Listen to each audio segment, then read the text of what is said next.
لڑکیوں کے اسکول ہمیشہ سے پراسرار کہانیوں اور سرگوشیوں کا مرکز رہے ہیں۔ کیا یہ محض اتفاق ہے یا واقعی یہاں کوئی جادوئی راز چھپے ہیں؟ تاریخ میں ایسے کئی واقعات درج ذیل ہیں جہاں ان اداروں میں غیر معمولی سرگرمیوں کی اطلاعات ملی ہیں۔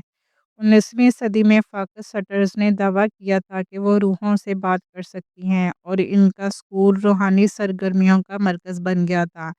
1980 کی ایک اور کہانی میں ایک گروپ نے غلطی سے ایک شیطانی مخلوق کو بلا لیا اور پھر عجیب و غریب واقعات کا سامنا کرنا پڑا۔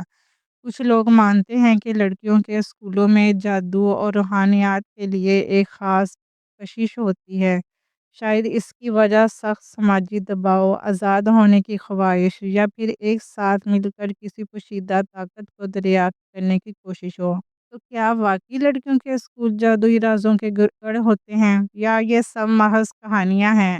اپنی رائے کمنٹس میں بتائیں اور مزید دلچسپ کہانیوں کے لیے ہمارے چینل کو سبسکرائب کریں۔